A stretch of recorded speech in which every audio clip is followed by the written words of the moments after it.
আমার সিরিয়াল দেখো তো? দেখো না? দেখো না? ঠিক আছে, যারা দেখে না খুব ভালো, আর যারা দেখো তাদেরও খুব ভালো। আচ্ছা, যারা দেখো, আচ্ছা কতক্ষণ করে হয় গো? আধ ঘন্টা। দেখেছো? যারা দেখে ঠিক জানে আধ ঘন্টা। আচ্ছা, আধ ঘন্টা হয় দূর? হ্যাঁ, 15 মিনিট হবে। 15 মিনিট ইচ্ছা না থাকলেও দেখতে হবে। সেটা কি? অ্যাডভার্টাইজ, তাই তো? দেখতে হবে। তাহলে এই যে এতক্ষণ কীর্তন হবে, 10 মিনিট অ্যাডভার্টাইজ নিতে হবে। চলে আজকের আমরা সবাই পৌঁছে যাব কোথায়? ভক্ত যেখানে জন্ম নিয়েছিল, জায়গাটা হচ্ছে বাবা হুগলি জেলা। হুগলি জেলায় যে জায়গাটার নাম হলো আদি সপ্তগ্রাম। ভক্ত জন্ম নিয়েছিল আদি সপ্তগ্রাম হুগলি জেলায়। অনেকে জানেন হুগলি জেলায় একটা বিখ্যাত জায়গা আছে, যেটা বাবা তারকেশ্বরের মন্দির। অনেকে গেছেন বা নাম শুনেছেন। শুধু এই তারকেশ্বরের মন্দির নয় বাবা, হুগলি জেলায় বহু বহু জায়গা আছে। যেমন হুগলি জেলায়, যেমন নদিয়ায় কৃষ্ণনগর আছে, হুগলি জেলায় একটা কৃষ্ণনগর আছে, যেখানে মহাপ্রভুর একজন পার্ষদ জন্ম নিয়েছিল, যার নাম ছিল অভিরাম ঠাকুর। এই অভিরাম ঠাকুরটা কে জানো? ভালো করে শুনে নাও মা। অভিরাম ঠাকুর হচ্ছে শ্রীরাম দাদা, ভগবান কৃষ্ণচন্দ্রের একজন সখা ছিল, যার নাম শ্রীরাম সখা। তো যেদিন ব্রহ্মা গরু চুরি করেছিল, আর গরু বাছুর চুরি করে যখন গুহতে লুকিয়ে রেখেছিল, কৃষ্ণ মনে মনে হেসেছিল, ব্রহ্মা তুমিও আমাকে চিনতে পারলে না, আমার উপরে সন্দেহ করে আমি ভগবান কি না জানবার জন্য তুমি আমার গরু বাছুরগুলো চুরি করলে, আমার বন্ধুদের চুরি করলে। দেখো আমি কি করি।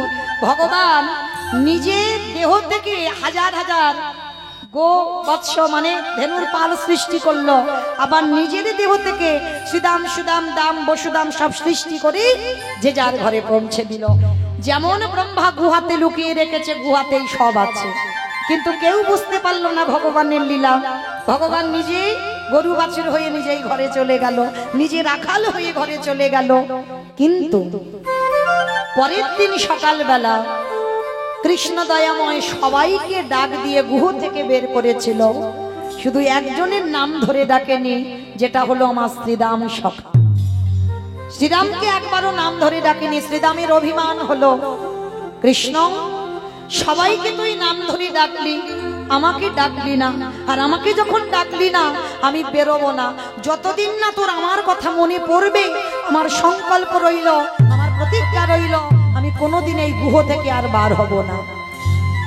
ভগবান ভুলে গেল এক ভক্তির কথা, আর যেই না ভুলে গেল মা, বৃন্দাবন শেষ, চলে এলো নবদ্বীপে।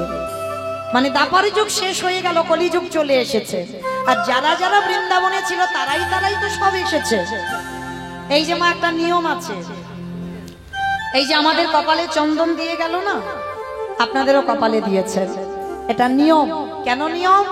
এটা শ্রীবাস সঙ্গনে মহাপ্রভু যখন কীর্তন করতেন, দাদা নিতাই চাঁদকে বলেছিল, দাদা সবার কপালে চন্দনটা দাও। কেন চন্দনের ফোঁটা দেয় জানো?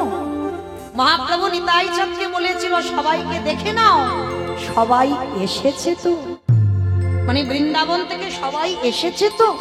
তো নিতাই চাঁদ সবার কপালে চন্দন দিচ্ছে, দিতে দিতে দেখছে সবাই ফিরেছে, কিন্তু আমার শ্রীরাম দাদা আসেনি। নিতাই চাঁদ ছুটে গেল, ভাই ভাই সবাই এসেছে, কিন্তু আমাদের শ্রীরাম সখা কই? মহাপ্রভু মাথায় হাত দিয়ে বসেছে, হায় হায় হায় হায়, সে তো গুহতে বসে আছে, তার নাম তো ধরে ডাকেনি, তার মানে আমার উপরে অভিমান করেছে। দাদা তুমি এক্ষুনি বৃন্দাবনে যাও, আর বৃন্দাবনে গিয়ে আমার শ্রীরাম সখাকে এখানে আনো। নিতাই চাঁদ বৃন্দাবনে গেছে কোথায়? গিরি গোবর্ধন পর্বত। যারা বৃন্দাবন দর্শন করেছেন, এই গিরি গোবর্ধন পর্বতের নিচে একটা গুহ আছে, যেটার নাম হচ্ছে ধোকা গুহা। এই নাম কেন দিয়েছে ধোকা গুহা? কৃষ্ণ ধোকা দিয়েছিল, ডাকেনি, ওই জন্য গুহটার নাম দিয়েছে ধোকা গুহা। তো ওই গুহর ভিতরে নিতাই চাঁদ বসেছিল, সামনে একটা বড় পাথর ঢাকা, কেউ জানতে পারেনি, কেউ বুঝতে পারেনি। আর নিতাই চাঁদ যখন ওই গিরি গোবর্ধন পরিক্রমা করছে, হঠাৎ কে যেন বসে বসে ওই গুহর ভিতর থেকে কানাই কানাই কানাই বলে কাঁদছে। নিতাই চাঁদ মনে মনে করছে এই তো মনে হচ্ছে এর ভিতরে শ্রীরাম দাদা বসে আছে। নিতাই চাঁদ গিয়ে যেই না ওই গুহর মুখ দিয়ে পাথরটা সরিয়েছে, বড় একটা লম্বা লোক, কারণ ওটা তো বৃন্দাবনের লোক ছিল, কলিযুগের লোক নয়। সত্যের মানুষ যে যার হাতের 21 হাত, ত্রেতার মানুষ 14 হাত, যে যার হাতের দেহের পরিমাপ। দাপরের মানুষ যে যার হাতের 7 হাত, আর কলিযুগের মানুষ সে যত লম্বা হোক যত বেটে হোক যে যার হাতে 3.5 হাত। তাহলে কোথায় 7 হাত আর কোথায় 3.5 হাত? তার নিতাই চাঁদ যেন বাবা বেটে হয়ে আছে, বিশাল বড় একটা লম্বা লোক, মানে ডবল তো, 7 হাত মানে ডবল, তো এত লম্বা, মানে নিতাই চাঁদের মাথা উঁচু করে দেখতে হচ্ছে। এইবার যেই না বের করে এনেছে, শ্রীরাম সখা বলছে, এই যে তুই এইটুকু মানুষ, কে তুমি? নিতাই চাঁদ বলছে, ভাই আমায় চিনতে পারছিস না? বলে না, এইরকম বেটে লোক তো আমি কোনোদিন দেখিনি, এই প্রথম। কে তুমি? বলে আমি বেটে না, ভুলে যাচ্ছিস এটা দাপর যুগ নয়, এটা কলিযুগ, এটা কলিযুগ। আমি তো তোর সেই বলাই দাদা। ওমা, তুমি আমার বলাই দাদা? তা তুমি যদি আমার বলাই দাদা হলে আমার কানাই কই? বলে আছে আছে, এখানে নয়, তোর কৃষ্ণ চলে গেছে নদিয়ায়। কৃষ্ণ নদিয়ায়? বলে হ্যাঁ, এসেছে ব্রজের বাঁকা কালো সখা দেখিয়া আমাদের সোনার নদিয়া। এসেছে ব্রজের বাঁকা, এসেছে ব্রজের বাঁকা কালো সখা দেখিয়া আমাদের সোনার নদিয়া। এসেছে ব্রজের বাঁকা, এসেছে ব্রজের বাঁকা কালো সখা দেখিয়া আমাদের সোনার নদিয়া। এসেছে ব্রজের বাঁকা, এসেছে ব্রজের বাঁকা কালো সখা দেখিয়া আমাদের সোনার নদিয়া। ও তার কালো বরণ নাই, ও তার কালো বরণ নাই, ও তার কালো বরণ নাই। দেখো কালো বরণ নাই, আইব তো না দেখি যা।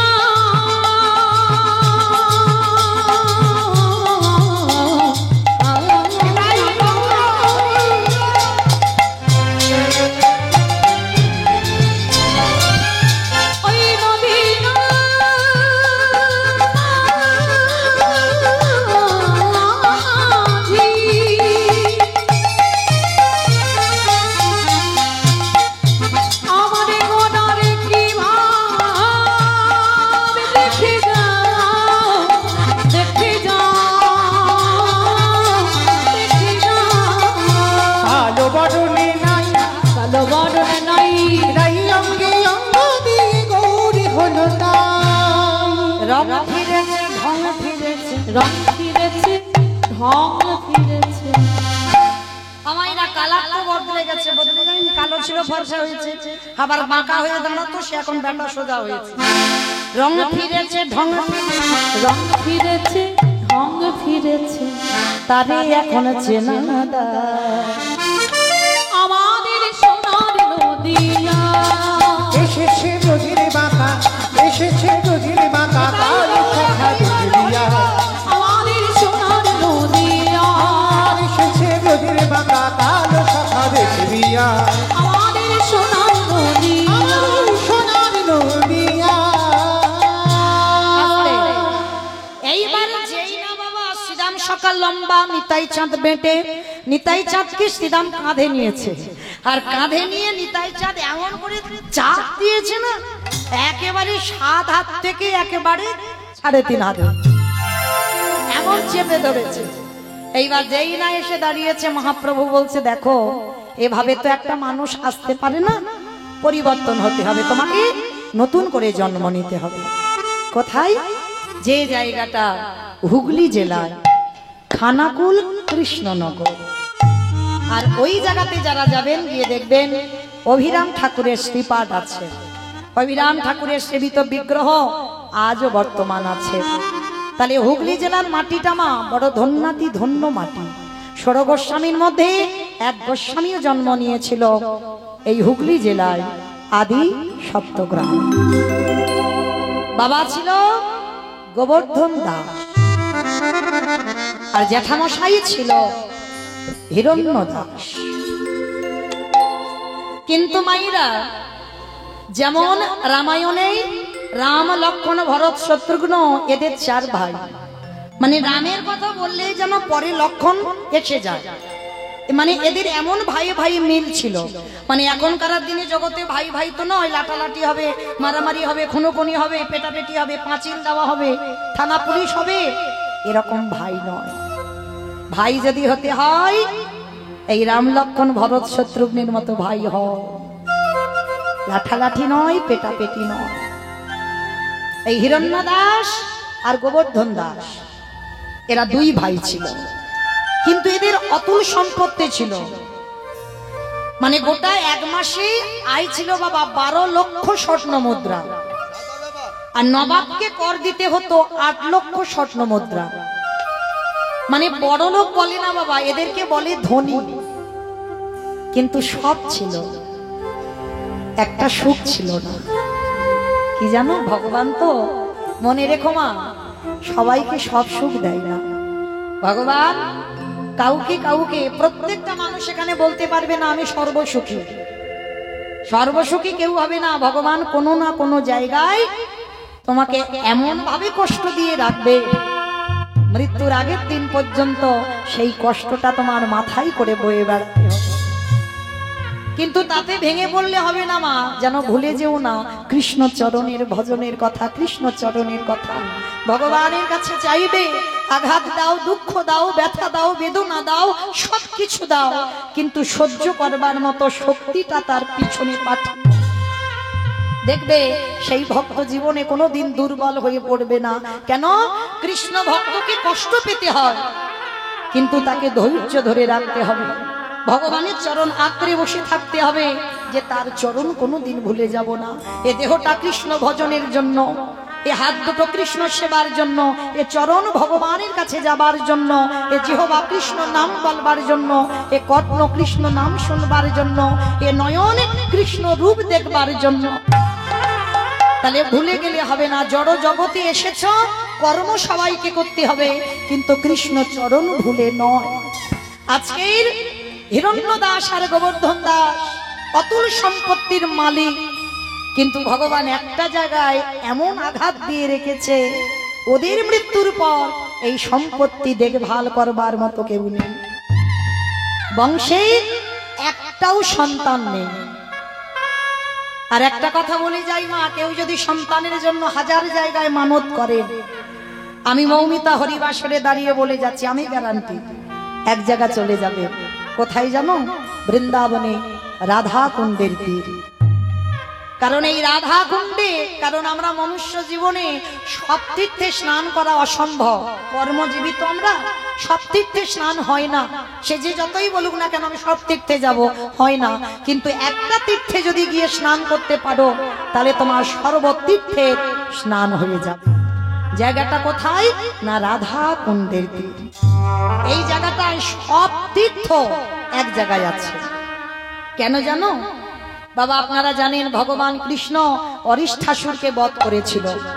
অরিষ্ঠাসুর মানে একটা গাভী, একটা গাভীকে বধ করেছিল কৃষ্ণ। আর সেই গাভীটাকে মেরে কৃষ্ণের সমস্ত দেহটা পাপী হয়ে গেল। যখন রাধারানীর কাছে প্রেম চাইতে গেল, রাধারানী বলে উঠলেন অসম্ভব, তুমি হলেন মহাপাপী, তোমাকে আমি স্পর্শ করব না, কারণ তোমার দেহটা পাপে পরিপূর্ণ হয়েছে। করজোর করে আমার গোবিন্দ বললেন, রাধে ওটা তো গরু ছিল না, ওটা গাভী নয়, ওটা ছিল অরিষ্ঠাসুর। আমার কাছে ছলনা করে ওই আমাকে মারবার জন্য গোমাতার রূপ ধারণ করেছে। রাধারানী হেসে বলেছিল, বধূ সে অরিষ্টাসুর হোক আর যেই হোক, কিন্তু রূপটা তো ধরেছিল গোমাতা। আর তুমি তো মেরেছো, অসুরকে হয়তো মেরেছো, কিন্তু রূপটা ধরেছিল তো গাভী রূপ। তাহলে গরুকে মেরেছো, গো হত্যা করেছো, তাতে তুমি মহাপাপী হয়ে গেছো। যাও, তোমাকে 12 বছর তীর্থে যাত্রা করতে হবে, আর 12 বছর তীর্থ করে এলে তবেই তুমি আমার কাছে আসতে পারবে। গোবিন্দ কেঁদে উঠেছিল, রাধে এক পলক আমি তোমাকে না দেখে থাকতে পারি না, এক বিন্দু তোমাকে ছাড়া আমি থাকতে পারি না। আর তুমি বলছো আমি 12 বছর তীর্থে যাব, আমি তো মরে যাব, আমি বাঁচতেই পারবো না। তাহলে কি করবে করো, কিন্তু তুমি পাপী। বলে শোনো রাধে, আমি যে 12 বছর তীর্থ যাত্রা করব, কিন্তু একটা কথা বলবো, সব তীর্থ যদি আমি এখানে এনে হাজির করি। রাধারানী বলছে তা তো মন্দ নয়, তাহলে করে দেখাও। বেশ, তাহলে কি করবে, ভগবান নিজের বাঁশিটা দিয়ে একটা কুণ্ড সৃষ্টি করলো, আর কুণ্ড সৃষ্টি করে সমস্ত তীর্থকে আহ্বান করলো। আর যখন তীর্থ আহ্বান করলো, সবাই সকার রূপে এসে গোবিন্দের কাছে দাঁড়ালো। গোবিন্দ করজোর করে বলছে, হে তীর্থগণ, গঙ্গা যমুনা সরস্বতী সমস্ত তীর্থ আজকের ভগবান দেখেছে। যেমন এই সামনে আসছে সরস্বতী পূজা, এই বাগবানী, ইনি কিন্তু একটা জল রূপে, নদী রূপে আছে। হ্যাঁ, যে মাকে আমরা পূজা করি সামনেই আসবে, তো এই মা নদী রূপে আছে। কিন্তু এই নদী মানে সরস্বতী নদী এখন তো প্রয়াগে আছে, ত্রিবেণী, এই কুম্ভ মেলা হয়ে গেল, গঙ্গা যমুনা সরস্বতী, কিন্তু ওইখানে গেলে পাবে, কিন্তু আর পাবে না সরস্বতী নদীকে। কেন? এই সরস্বতী নদী গুহর মধ্যে লুকিয়ে পড়েছিল। কেন জানো? যখন এই গ্রন্থের রাজা শ্রীমৎ ভাগবত গ্রন্থ, এই শ্রীমৎ ভাগবত গ্রন্থ লিখেছিল গণেশ, মুখে বলেছিল বেদব্যাস, ব্যাসদেব। তা যখন ব্যাসদেব বলছে আর গণেশ লিখছে, এখন যেমন আমি কীর্তনটা মাইকে গাইছি, অনেক আওয়াজ হচ্ছে, সবাই শুনতে পাচ্ছ, কিন্তু যদি এখানে এই মাইক্রোফোনটা না থাকতো, তাহলে কি পিছনে যারা আছে শুনতে পেত না? তো যেখানে বসে গণেশ লিখছে আর ভাগবত বলছে ব্যাসদেব, তার পাশেই ছিল সরস্বতী নদী। তার যখন বলছে আর সরস্বতী নদী এত জোরে আওয়াজ করে বয়ে যাচ্ছে, মানে এত আওয়াজ, সেই আওয়াজে গণেশ অর্ধেক কথা শুনতেই পাচ্ছে না, মানে এত জোরে আওয়াজ হচ্ছে সরস্বতী নদী। তখনই রেগে গিয়ে বলেছিল ব্যাসদেব, এত বড় স্পর্ধা, আমি আজকের ভাগবত রচনা করছি, গ্রন্থের রাজা ভাগবত, আর তুই কিনা এমন গম্ভীর স্বরে আওয়াজ করতে যাচ্ছিস যে আমার আওয়াজ শুনতে পাচ্ছে না গণেশ, অর্ধেক তো লিখতে পারবে না, যেগুলো শুনতে পাচ্ছে না সেগুলো তো লিখতে পারবে না। আর গণেশ বলেছিল আমি লেখা শুরু করলে কিন্তু বন্ধ দেব না, তাহলে বন্ধও দিতে পারবে না, আর যেগুলো শুনতে পাচ্ছে না সেগুলো গণেশ লিখতে পারছে না। তখন সরস্বতী নদীকে অভিশাপ দিল যে যা, এই মুহূর্তে তুই পাতালগামী হবে, এই মুহূর্তে তোকে কেউ আর দেখতে পাবে না। সেই বদ্রিকাশ্রম, সেইখানে বেদব্যাসের অভিশাপে পাতালে চলে গেল মা সরস্বতী। পরে আবার আশীর্বাদে ওই সরস্বতী প্রয়াগ তীর্থ, ওইখানে গিয়ে সরস্বতী বিরাজবতী হলো। তাহলে এই যেমন বাগবাণীকে সেবা করবো, সেই বাগবাণী একটা নদী রূপে সৃষ্টি করেছিল, ওটা আবার গঙ্গা মায়ের অভিশাপ। সে যাই হোক, অনেক কাহিনী আছে। এই সরস্বতী আবার গোলকে আমার ভগবান নারায়ণের স্ত্রী হয়েও ছিল, অনেক ঘটনা। যাই হোক, একটু ছোট করে বললাম।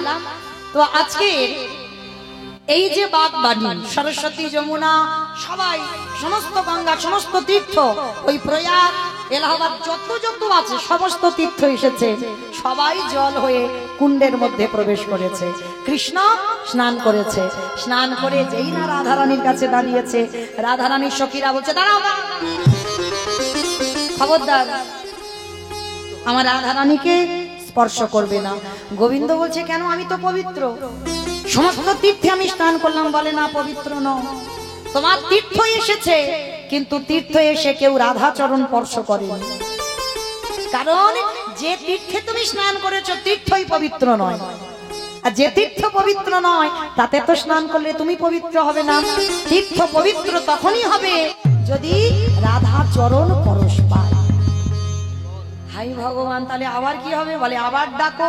তাহলে এবার ডেকে রাখবো কোথায়? রাধারানীর হাতের কঙ্কনটা খুলে দিয়ে একটা কুণ্ড সৃষ্টি করলো। আর যখনই কুণ্ড সৃষ্টি করলো, এইবার সমস্ত তীর্থ এসে রাধারানীর চরণ স্পর্শ করলো। আর যখনই রাধারানীর চরণ স্পর্শ করে জল হয়ে গেল, আর রাধা কুণ্ড আর শ্যাম কুণ্ড, মানে রাধারানী যেটা তৈরি করেছে সেটা রাধা কুণ্ড, আর গোবিন্দ যেটা সৃষ্টি করলো শ্যাম কুণ্ড সৃষ্টি হলো। মাঝখান থেকে ছিদ্র করে দিল, দুটো জল এক হয়ে গেল। কিন্তু স্নান করতে হবে রাধা কুণ্ডে। আর রাধা কুণ্ডে কেন? রাধা চরণ ভজন করলে সমস্ত অপরাধ থেকে মুক্ত। সারাদিন যদি কৃষ্ণ বলে কাঁদো হবে না কিছু, একবার রাধা বললে কাঁদলে কোটি কোটি জনমের পাপ থেকে মুক্ত। নিতাই গৌর হরি বল।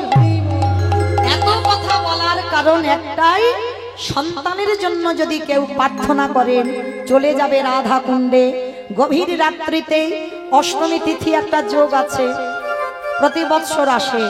সেই রাধা কুণ্ডে লাখো লাখো ভক্তরা স্নানে যায়।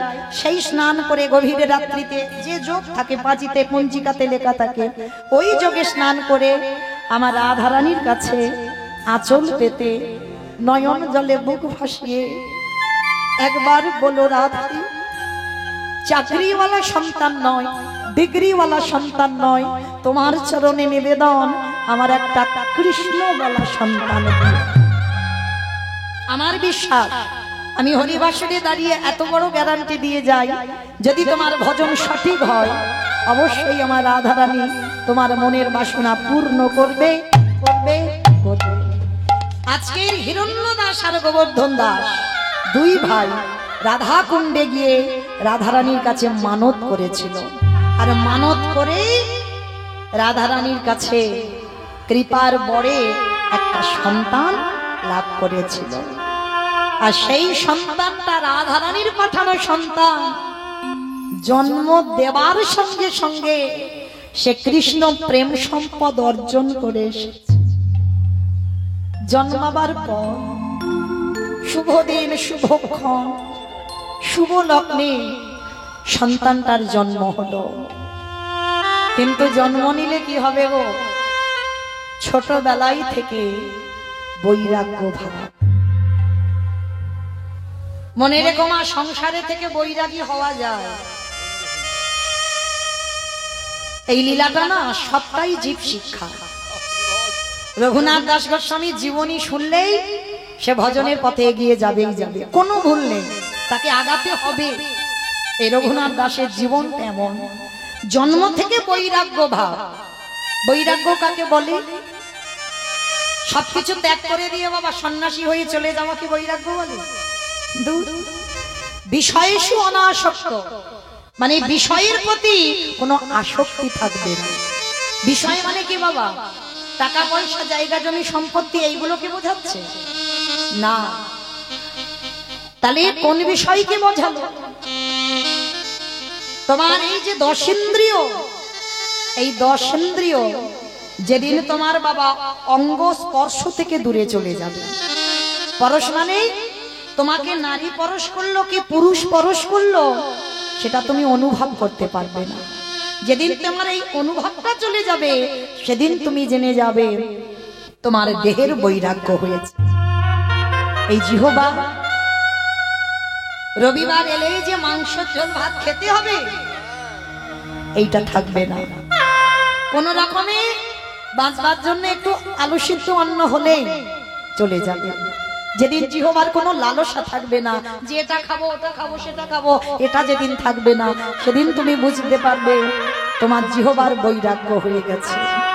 যেদিন তোমার নয়ন কৃষ্ণ চরণ ছাড়া, সাধুগুরু বৈষ্ণবদের চরণ ছাড়া, ভক্ত সঙ্গ ছাড়া যেদিন তোমার নয়ন আর কিছু খুঁজবে না সেদিন জানবে তোমার নয়নের বৈরাগ্য হয়ে গেল।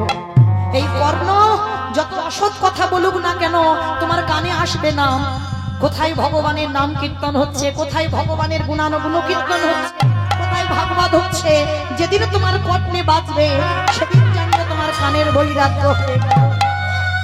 যেদিন এই জিহ্বা, যেদিন এই বদন কোনো আন ভাষা বলবে না, কারণ আমরা কলির মানুষ, সারা জীবন কত আবল তাবল বাচাল বলিতে পারো, তাহারই ভিতরে কি একবারও কৃষ্ণ বলিতে নারো। তাই গো হরি বল, হরি বল, হরি বল। যেদিন তোমার মন সব চিন্তা থেকে দূর, আজকেরই কি খাবো, আজকেরই কেমন আছি, আজকের ভাবনা, কাল কি হবে ওই ভাবনা তোমার মনে আসবে না, মন চিন্তা থেকে দূরীভূত হবে, সেই দিন তুমি জানবে তোমার এই দশেন্দ্রিয়ের বৈরাগ্য হয়ে গেল। সেদিন তুমি সংসারে থেকেও দেহটা সংসারে রেখে তুমি বৈরাগ্য পালন করবে। রঘুনাথ দাস জন্ম থেকে তাই বৈরাগ্য ভাব। কোন বন্ধু বান্ধবের সঙ্গে খেলা ভালো লাগে না, সর্বদা নিরজনে বসে বসে ওই ভগবানের ছবিটা দর্শন করে আর নয়নে জলে কাঁদে। রাধা কৃষ্ণ মায়েরা, আমরা তো পারলাম না গো সন্তান তৈরি করতে, আমাদের ছেলেপুলেদের একটা মোবাইল হলে যেন ভালো হয়।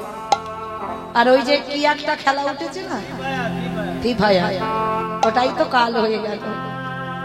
কিন্তু রঘুনাথ ছোটবেলা থেকে ওর একটাই খেলা, রাধা কৃষ্ণ সেবিব।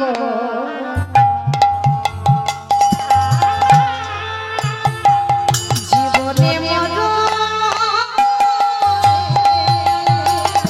ওই রাধা কৃষ্ণ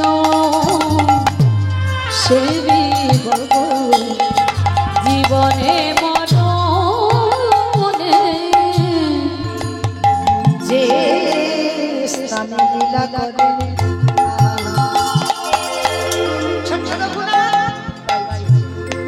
যে স্থানে লীলা করে আমার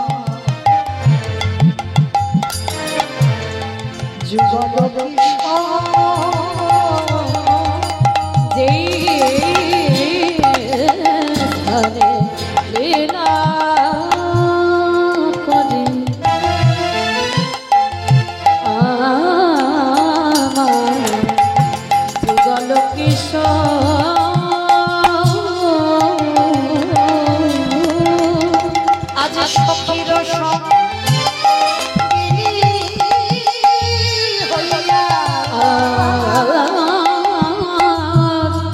সখীর সঙ্গিনী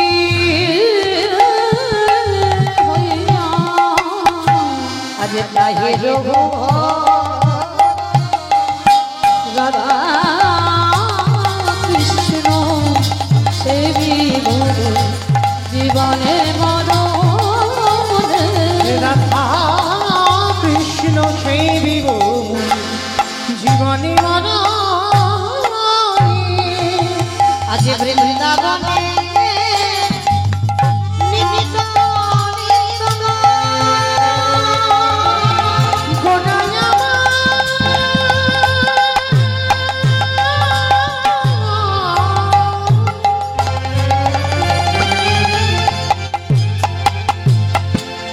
রানী গোনা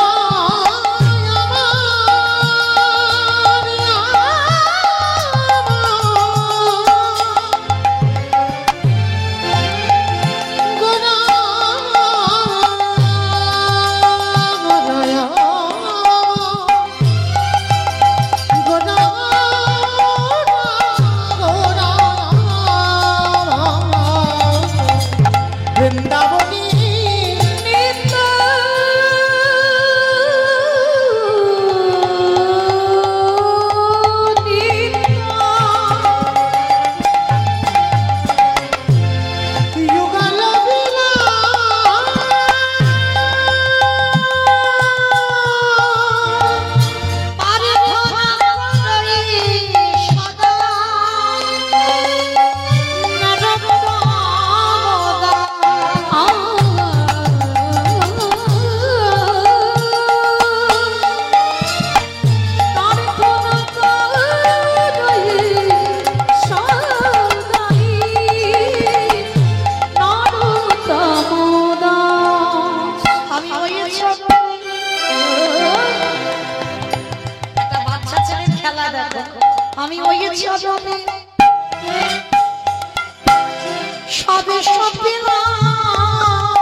আমার রঘুনাথ এমন কৃষ্ণ নামে পাগল হয়েছে না, যদি রাস্তায় কোনো ভক্ত মানুষ যাচ্ছে সাধুগুরু বৈষ্ণব, ছোট রঘুনাথ ছুটে ছুটে তার পিছনে চলে যায়। জমিদারের ছেলে তো, আবার দাঁড়ি প্রহরী প্রজারা ছুটতে ছুটতে গিয়ে রঘুনাথকে ধরে আনে। যেখানে ওই ভক্ত সঙ্গ হয় রঘুনাথ বাড়ি থেকে ছুটে চলে যায়। বাবা মা সিদ্ধান্ত নিল একে গুরু আশ্রমে পাঠাতে হবে, একে বাড়ি রাখা চলবে না। একে বাড়ি রাখলে কোথায় সাধু সঙ্গ পেয়ে কখন যে বাড়ি থেকে চলে যায় বুঝতে পারি না, বলে চল। তার রঘুনাথকে নিয়ে হিরণ্য দাস আর গোবর্ধন দাস গেছে গুরু ঘরে। বলদেব আচার্য গুরুদেব, বলদেব আচার্যের কাছে গেছে। গুরুদেব, গুরুদেব, আজকে থেকে আমাদের রঘুনাথ আপনার আশ্রমে থাকবে। অসম্ভব। গুরুদেব রেগে গেছে, অসম্ভব। এইটুকু 5 বছরের রঘুনাথ, একে তোমরা যে দিয়ে যাচ্ছ, আর বড় লোকদের ছেলেরা একটু খামখেয়ালি হয়। আমা ভুল বললাম? বড় লোকের ছেলেরা একটু খামখেয়ালি হয়, মানে যখন যেটা বলবে ওদের যে পূরণ করতে হবে। তা বলদেব আচার্য বলছে, শোনো, এইটুকু বাচ্চাকে আমি আমার আশ্রমে রাখতে পারবো না, কারণ কখন বলতে কখন সবকিছু ফেলে রেখে কোথায় চলে যাবে, আমি কোথায় খুঁজতে যাব। বাবা জ্যাঠা বলছে, গুরুদেব আপনি জানেন না এই রঘুনাথ কেমন ছেলে। ও ছোটবেলা থেকে ওর চরিত্রটা অন্যজনের মতো নয়। আমরা তো বাবা জ্যাঠা, আমরা দেখছি ছোটবেলা থেকে ওর ভাব, ওর চলাফেরা সবটাই আলাদা। গুরুদেব আপনি যদি আশ্রয় না দেন ও কোথায় যাবে? কারণ আমরা বাড়িতে ধরে রাখতে পারছি না, কোথাও কোথায় কোথায় চলে যায়, দেখতে পাই না, খুঁজে পাই না, আবার খুঁজে খুঁজে আনা হয়। ওই জন্য ওকে গুরু পাঠে পাঠিয়েছি। বলদেব আচার্য বলছে, ঠিক আছে হিরণ্য দাস, তোমাদের 2 ভাইকে বলছি ও আছে থাক, কিন্তু যেদিন অন্যায় করবে আমি সেদিন এখান থেকে কিন্তু তাড়িয়ে দেব। তা বাবা জ্যাঠা বলছে, গুরুদেব আমাদের রঘুনাথ কোনোদিন ভুল করতেই পারে না, আপনি জানেন না, ওকে দেখেন ও কেমন ছেলে। বাবা জ্যাঠা রেখে গেল গুরু আশ্রমে। আর গুরুদেবের এখনকার দিনে যেমন কত বইপত্র আছে, তখনকার দিনে গুরু পাঠে ভাগবত পাঠ হতো। ভাগবত নিয়ে গুরুদেবরা আলোচনা করত, শিষ্যরা বসে শুনত। তো আজকের ভাগবত পাঠে বসেছে গুরুদেব, সমস্ত বালকরা বসে আছে, আর রঘুনাথ সবার সামনে বসেছে। মায়েরা ভালো করে শুনবেন, আমরাও তো সন্তানের মা, তৈরি করতে হবে সন্তান। আমরা বলি না সন্তান দিতে হবে বংশের প্রদীপ, হ্যাগো বংশে যে প্রদীপ দেবে সেই প্রদীপটা দেওয়ার মতো তো ছেলে তৈরি করতে হবে, না হলে তো তোমার অবর্তমানে সে তো জুয়া খেলতে যাবে, তাস খেলতে যাবে, সন্ধ্যা প্রদীপ জ্বালবে না, ঠিক মতো সন্ধ্যা আহ্নিকও করবে না, সকাল হলে ভগবানকে সেবাও দেবে না। তাহলে সন্তান তৈরি করতে হবে। এইবার রঘুনাথ কি করেছে দেখো।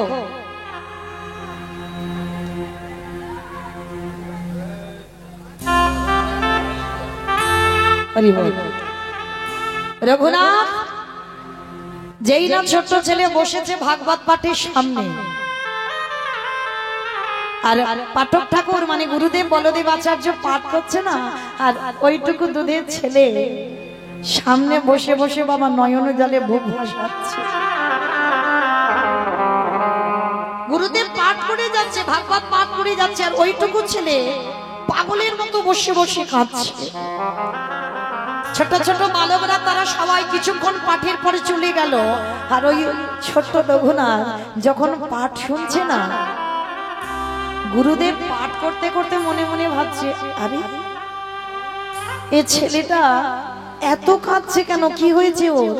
তবে কি বলো, বাবা মার কথা মনে পড়ছে ওই জন্য কান্নাকাটি করছে। গুরুদেব ভাগবতটা রেখে রঘুনাথকে ডেকেছে, রঘুনাথ এসো আমার কাছে এসো। রঘুনাথ, রঘুনাথকে কোলের উপরে গুরুদেব বসিয়েছে। বাবা তুমি কাঁদছিলে কেন? তুমি অমন করে সামনে বসে বসে আমি পাঠ করছি আর তুমি কাঁদছো, কি হয়েছে বাবা তোমার? ও বাবা মার কথা, জ্যাঠার কথা মনে পড়ছে না গুরুদেব? তাহলে কাঁদছো কেন? অন্যান্য কি পড়ুয়ারা তোমাকে মেরেছে? না গুরুদেব। তাহলে কাঁদছো কেন? ওই যে আপনি ভাগবত পড়ছিলেন, ও বাবা ওইটুকু ছেলে তুমি কি ভাগবতের এত কঠিন শ্লোক বুঝতে পারলে? না গুরুদেব, আমি কিছু বুঝতে পারিনি। তাহলে কাঁদছো কেন? আমি কাঁদছি তার একটাই কারণ, গুরুদেব আমি কি তারে পাবো না?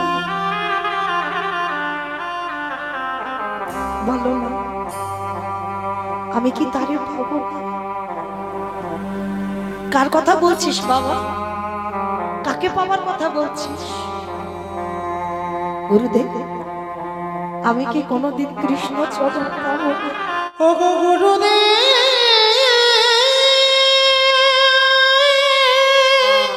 চমকে উঠেছে গুরুদেব, চমকে উঠেছে। আমায় বলি না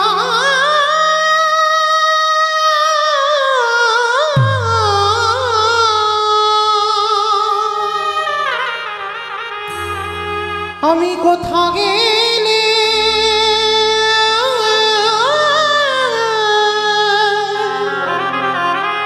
কৃষ্ণ চরণ দর্শন পাবো। গুরুদেব বলে দেন আমি কি পাবো না কৃষ্ণ চরণ? ওইটুকু ছেলের কান্না দেখে গুরুদেব রঘুনাথকে বুকে জড়িয়ে ধরেছে। রঘুনাথ তোর এতটুকু বয়স, তুই কৃষ্ণ পাবার জন্য কাঁদছিস? গুরুদেব আমার যে বড় ইচ্ছা, আমি একবার কৃষ্ণ বদন দেখতে চাই। বলো না গুরুদেব, আমি কি কৃষ্ণ পাবো না? আমি কি কৃষ্ণ চরণ দর্শন করতে পারবো না? পাবি বাবা, পাবি। আমি গুরুদেব, আমি তোর মাথায় হাত দিয়ে আশীর্বাদ করছি, পাবি তুই কৃষ্ণ চরণ, পাবি।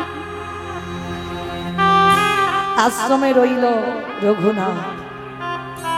কিছুদিন পর নামাচার্য হরিদাস ঠাকুর বেনাপোলের জঙ্গলে লক্ষ হীরাকে উদ্ধার করে বলদেব আচার্যের ঘরে এসেছে। আর যেই না বলদেব ঘরে এসেছে, সমস্ত পড়ুয়ারা সবাই হরিদাস ঠাকুরকে দর্শন করে সবাই প্রণাম করছে। আর রঘুনাথ হরিদাস ঠাকুরকে দেখে ষষ্ঠাঙ্গে দণ্ডবত। এই পৃথিবীতে দুজন ভক্ত আছে বাবা, হরিদাস ঠাকুরের মতো কেউ এত নাম জপ করতে পারবে না, যে যতই বড় ভক্ত হোক না কেন। হরিদাস ঠাকুরের মতো নাম জপ কেউ করতে পারবে না। আর রঘুনাথ দাস গোস্বামীর মতো দণ্ডবত প্রণাম পৃথিবীতে আর কোনো ভক্ত পারবে না। যেই না হরিদাস ঠাকুরকে দণ্ডবত প্রণাম করেছে, আর ভক্তকে পরশ করে হরিদাস ঠাকুর চমকে উঠেছে। একে একে একে এমন করে আমায় পরশ করলো। আচ্ছা বাবা, ভক্ত চিনবে কি করে বলো তো? এইটা খুব দামি কথা, ভক্ত চিনবে কি করে? এই গলায় তুলসীর মালা দেখলে মনে করবে আমি বড় ভক্ত? না, দাদার সঙ্গে তিলক সেবা করা রয়েছে, আমি বড় ভক্ত? না। তাহলে ভক্তর কোন জায়গা দেখলে চিনতে পারবে? ভক্তের নয়নের দিকে তাকাবে। যে ভক্তের নয়নে কৃষ্ণ প্রেমের বাড়ি ছড়ে, একবার কৃষ্ণ নামে যার হৃদয়টা দুলে ওঠে, মনে রাখবে তুমি কিঞ্চিত ভক্ত হবার যোগ্যতা অর্জন করেছো মাত্র। আর ভক্ত চিনতে গেলে তার নয়নের দিকে তাকাতেই হবে। যেই না রঘুনাথকে তাকিয়েছে চোখের দিকে, হরিদাস ঠাকুর বলে বলেন, এই তো সেই মাটি, যে মাটিতে বীজ পুঁতলেই অঙ্কুরিত হবে। কত দামি কথা বাবা। এই মাটিতে বীজ পুঁতে দেব, পুঁতলে ওই মাটিতে বীজ অঙ্কুরিত হবে। হরিদাস ঠাকুর রঘুনাথকে বুকে জড়িয়ে ধরেছি। রঘুনাথ যেই না হরিদাস ঠাকুরকে একটাই কথা বলছে, প্রভু বলেন না আমি কি তারে পাবো না? যাকেই দেখতে পাই রঘুনাথ শুধু একটাই কথা বলে, বলেন না আমি কি তারে পাবো না, আমি কি তাকে পাবো না? এই ছেলে কার কথা বলছিস? কেন? আমি কৃষ্ণ পেতে চাই। মানে সারাদিন ছেলেটা কৃষ্ণ বলতে বলতে যেন পাগল, কৃষ্ণ বলতে বলতে যেন উন্মাদ। আর সব সময় হরিদাস ঠাকুরকে রঘুনাথ অনুকরণ করত। হরিদাস ঠাকুর 24 ঘন্টায় একবার আহার করত। যারা ভক্তি জীবনে নেমেছ বাবা, অধিক আহার নিষিদ্ধ, অধিক নিদ্রাও নিষিদ্ধ। তা বলে এই নয় রাতের পর রাত জেগে থাকো, দিনের পর দিন না খেয়ে থাকো, এটা নিয়ম নয়। বলছি অল্প আহার করতে হবে আর অল্প নিদ্রা রাখতে হবে। তো আজকের রঘুনাথ ছোটবেলা থেকে হরিদাস ঠাকুরকে অনুকরণ করত। জমিদারের ছেলে হয়ে যে পালঙ্কে ঘুমাবার মানুষ, সে ঘুমাতো এই খড় বিছিয়ে খড়ের উপরে। যে জমিদারের ছেলের পাবালিশ না হলে ঘুম হবে না, ওই খড়ের বিছানায় ঘুমায়।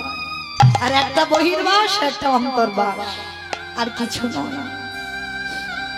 রঘুনাথ পাঠশালা থেকে বাড়িতে গেলেন, আর পাঠশালা থেকে গিয়ে না ওই গুরুজনদের মহান মহান ভক্তদের আশীর্বাদে তার কৃষ্ণ প্রেম ভক্তিটা দ্বিগুণ বেড়ে গেছে। বাড়িতে গিয়ে সর্বদা উদাসের মতো বসে থাকে,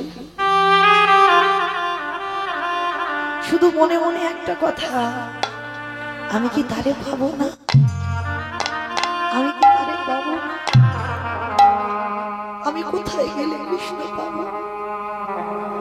বাবা জ্যাঠা রেগে গিয়ে বলছে ছেলেকে বন্দি করে রেখে দাও, এ পাগলের মতো শুধু কৃষ্ণ কৃষ্ণ বলে কাঁদছে, আর সাধুগুরু বৈষ্ণব দেখলে তার পিছনে পিছনে ছুটে যাচ্ছে, ওকে ঘরে বন্দি করো।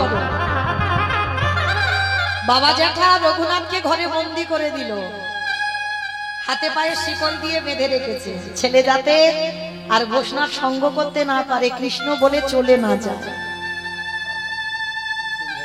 কি গো মা, পারবে বেঁধে রাখতে? এই কৃষ্ণ নামের রোগ যদি একবার তোমার ধরে যায়,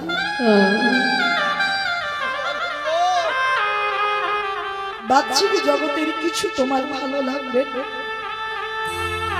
রঘুনাথের যেই না হাতে পায়ে শিকল দেওয়া, ছোট্ট ছেলে বলছে বাবা তুমি ঠিক করেছো, ঠিক করেছো, তুমি এই জামার দড়ি দিয়ে বন্দি করে রাখলে না, জানো বাবা নিরজন জায়গা না হলে কৃষ্ণ ভজন হয়।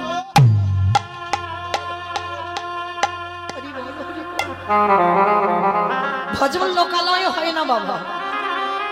এই যে আমরা জপের মালা নিয়ে জপ করি না লোকের সামনে, এটা দেহ শুদ্ধ হয়, আসল ঘরে নাম হয় না। আসল ঘরে নাম করতে গেলে তোমাকে নিরজনে একাকী বসতে হবে। একাকী বসে দেহ মন প্রাণটা একেবারে কৃষ্ণ চরণে সমর্পণ করতে হবে। আন ভাবনা নয়, আন চিন্তা নয়, তখন নিরজনে বসে তুমি নাম করো, সেটা হবে তোমার আসল ঘরে নাম। আর এটা তোমার দেহ শুদ্ধ হচ্ছে মাত্র, অন্য কিছু হচ্ছে না। তো এইবার রঘুনাথ যেই না বন্দি করে রেখেছে, বাবা জ্যাঠাকে বলছে ঠিক করেছো, আমি এইবার নিরজনে বসে আমি নাম জপটা করতে পারবো। রঘুনাথকে খেতে দেয়, খায় না। 1 সপ্তাহ হয়ে গেল রঘুনাথ কিছু খাচ্ছে না, অনাহারে অনিদ্রায়, শুধু মনে একটা কথা, আমি কি তারে পাবো না। এই ভাবনাটা রাখতে হবে মানুষের জন্য নয়, এই ভাবনাটা রাখতে হবে কৃষ্ণ চরণ পাবার জন্য। 1 সপ্তাহ একটা ছেলে খায়নি, ভাবেন মা জ্যাঠামশাই হিরণ্যদাস খবর পেয়েছে, ছুটে এসেছে। রঘুনাথ, রঘুনাথ, আমি শুনলাম তুমি নাকি খাওয়া দাওয়া সব বন্ধ করে দিয়েছো, তুমি নাকি ঘুম নিদ্রা সব ভঙ্গ করছো। কেন, কি হয়েছে তোমার? কেন, কার জন্য তোমার এত কষ্ট? কার জন্য তুমি এত কাঁদো? বলো আবার। জ্যাঠামশাই, জ্যাঠামশাই, আমি বলবো। রঘুনাথ, তোর এই চেহারা তোর দেখে আমার যে বড় কষ্ট হচ্ছে বাবা। বল, বল তুই আমার কাছে কি চাস? কার জন্য তোর মন এত আকুলি বিকুলি করে? কার জন্য তোর এত জীবনে কষ্ট? দেবে জেঠু, আমি যা চাইবো তুমি দেবে জেঠু। দেবো বাবা, দেবো, কিন্তু তোর কষ্ট আমি দেখতে পাচ্ছি না, আমি তোকে দেবো। বল বাবা, তুই কি চাস?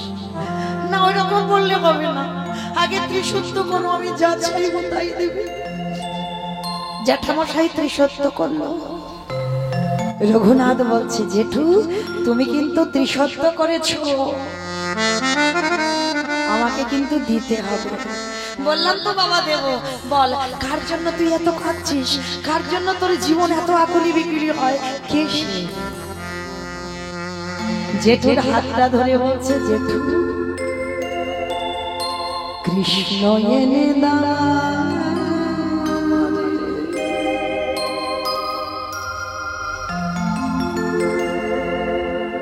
কৃষ্ণ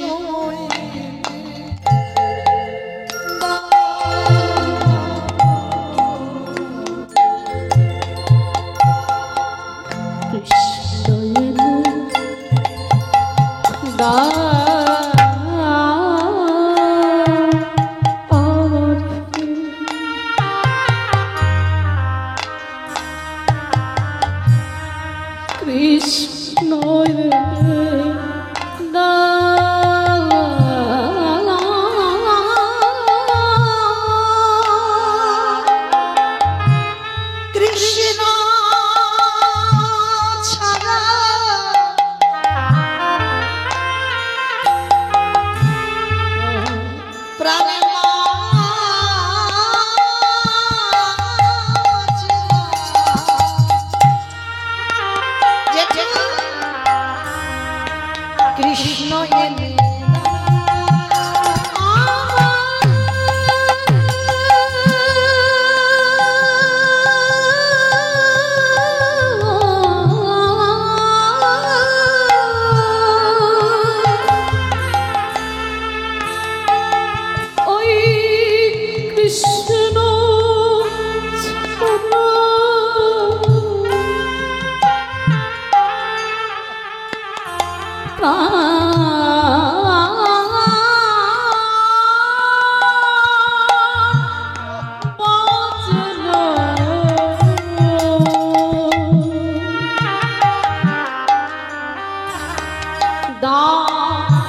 কৃষ্ণ এনে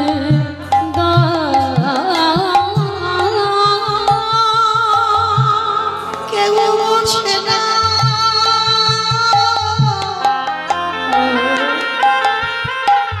আমার মনে। হরিবল হরিবল বলে আমি